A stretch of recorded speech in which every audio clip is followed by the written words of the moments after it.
Lee will be watching out for his daughter Lizzie. She lines up on row number 2 in the 50. So front row of Catherine Potter and Jared Fox-Whiteley. Row number 2, Gracie Mitchell and Lizzie Mentier. David Mack and Ethan Girling on row 3 with Maximus Shields and Isabella Stansmore-Wilson on row 4. Kia McLeod and Oliver Watson, row 5. Jack Thompson and Thomas Potter on row 6. Leon Barlow and Charlie Wyatt line up in front of Tom Holden and Ethan Charles. 17th will be Josh Cook. Then we've got William George Howard and Cody Lamb. We are missing a driver, that's for sure. Did he tell you why he was out? But we are underway in racing. I'll inquire again in a few moments. But I was too busy trying to hold the door up that you broke earlier. So. No comment. We are underway and racing, and as has been the case for most of the day, it's Catherine Potter at the front of the field. Jared Fox-Whiteley in second. We've got Gracie Mitchell. David Mack has made his way up in front of Lizzie Mentier, who started 4th, so he goes up into 4th. Mentier is 5th. Max Shields is in 6th. So we were missing a driver. We'll see if we can find out who that is when they come over the line. I'll see if I can use my powers of deduction. As they come over, it's certainly going to be Catherine Potter at the front of the field. Over the line for the first of 10 cadet laps. It's Potter from Fox-Whiteley, Mitchell, Mack, Mentier, Shields, Stansmore, Wilson, Kian McLeod, Charlie Wyatt and Jack Thompson, Tom Holden, Leon Barlow, Thomas Potter, Oliver Watson, Josh Cook, Ethan Charles, William George Howard and Cody Lamb. 18 drivers on the grid. So is now an acceptable time to ask you who your money's on? No. I'm still trying to figure out which driver I'm missing. Is that the one that your money was on? Well, I am out of pocket if that is the case, but we are.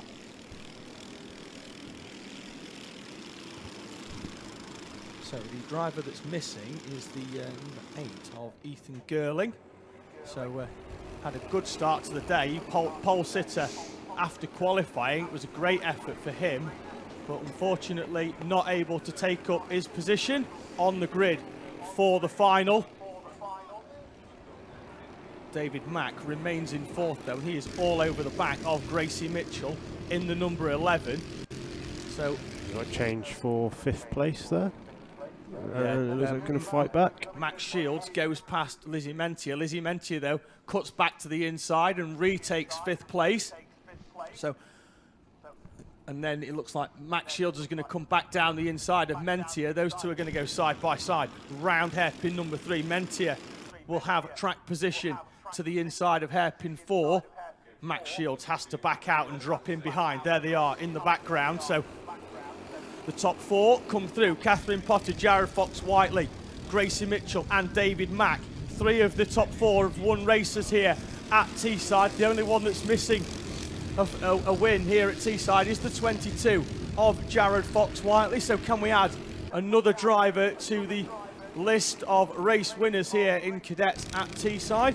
We've got, I think we've got about 4 battles going on there that are all 2 by 2 all the way through. It's just 2, 2, 2, 2. Yeah, the lead duo have certainly broken away, with Fox-Whiteley pushing onto the back of Catherine Potter. Gracie Mitchell having to defend from the hard-charging David Mack has had to turn her focus onto the cart number 16 rather than trying to catch the lead 2. Although, as we saw earlier on, anything can happen. If those top 2 start trying to battle it out, we're going to have a 6-cart battle for the lead before we know it, as Max Shields and Lizzie Mentier continue to battle over 5th. But Charlie Wyatt is looming in the number 23, up from a starting position of 14th. And he's going to be on the back of Lizzie Mentier in a few moments' time, charging in the number 23. And, we spoke earlier on during the lunch break and just after at how quick Charlie Wyatt is in that number 23, and he's going to catch up on the back. And Lizzie Mentier's got back past Max Shields for 5th place. Those two are going to battle, and as they do so, Charlie Wyatt appears right behind them in 7th. We are half race distance and Catherine Potter leads from Jared Fox-Whiteley. Fox-Whiteley not making too much of an effort to try and take the lead from Catherine Potter. I think if these two can do this for another couple of laps, that'll leave them with 2 or 3 laps at the end, where it's just those two and it's going to be a battle for the lead. Look over the shoulder from Gracie Mitchell just behind, sees David Mack behind.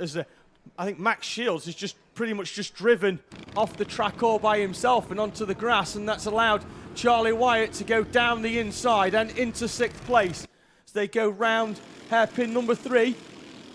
Not wanting to hold about though, Charlie Wyatt's going to try and get himself past Lizzie Mentier straight away. And this is playing into the hands of the 54. They're backing into Kian McLeod, who's coming up in the number 54. It could be a 4-cart battle for 5th place very shortly. The leaders, though, will make their way round hairpin number 2. Fox-Whiteley very quick round hairpin 2. Not enough, though, to get a toe down the back straight and try and slingshot past Catherine Potter into that hairpin at the bottom of the circuit, the big loop round the south bank before they stamp on the brakes for hairpin number 3. And this is the battle for 5th. Mentier is managing to stick to the inside. Charlie Wyatt tries to dive to the inside. It's a optimistic move, and the door is firmly closed by the 50 of Lizzie Mentier, so she will stay 6th. Charlie Wyatt 6th. Max Shields in 7th. Fastest lap for Max Shields, 49.196. Although I don't, he's disappeared somewhere. He's off. Max Shields has gone off on the national loop. The battle for 5th is now a 2-cart battle between Lizzie Mentier and Charlie Wyatt. Max Shields drops back and slots back in front of the 33 of Oliver Watson, so he's back into 12th place. It looks David Mack's going for it now in 4th place for 3rd. He's trying everything going. Yeah, our leaders though will catch with the extra additional laps. Normally this would be checkered flag time, but they've got 2 more laps, and which means they're going to meet back markers for the first time today. And let's see whether this one will play into the hands of Jared Fox-Whiteley. He's certainly got to try and use this to his advantage as they dive down the inside. Catches a cone, does Fox-Whiteley on the inside as they squeeze past the 93 of Cody Lamb, making his debut appearance here at Teesside. And it's going to be the same in a few moments for Gracie Mitchell and David Mack. And they're going to go round South Bank and then meet the back marker as they go into the inside. And Max used it to his advantage and he's gone to the inside. David Mack up to 3rd. Gracie Mitchell goes down to 4th. David Mitchell takes the final podium position as it stands. The last lap board will be out for them when they come over the line. Gracie Mitchell, though, not giving it up. Right on the back of the 16 of David Mack as they come over the line. So 1 lap remaining. Catherine Potter's broken out a little bit of a gap, though, going past the back markers, with Fox-Whiteley catching that cone on the inside of hairpin 1. So it looks like it could be Catherine Potter. Yeah, Catherine has still got another back marker to come up, though. She could still get that same trip up. I think they're just going to catch the back marker by the time they get to hairpins 3 and 4. As Gracie Mitchell tries to go round the outside of David Mack. Looks like Catherine Potter's going to go right round the outside of the back marker. She does, and she's going to come through and, barring some sort of miracle, will take a victory. It's 4 from 4 for Catherine Potter today in the cadet class. Fastest lap to boot as well. Jared Fox-Whiteley comes through, gets 2nd. David Mack is 3rd, with Gracie Mitchell holding on at the line from Charlie Wyatt, but looks like she's problems for the 11. Yeah, it looks like Gracie Mitchell's broken down just as she crossed the line. So managed to hold on for 4th place. It's, if you're going to break down, that's the time to break down. So perfect timing in the end. If you are going to break down, at least take the checkered flag and maintain your position. Problems, though, for the number 11 of Gracie Mitchell, but the day for cadets is over. And she will be able to get that cart back to the pit lane. Charlie Wyatt got 5th, Lizzie Mentier 6th, Kian McLeod 7th, with Isabella Stansmore-Wilson in 8th.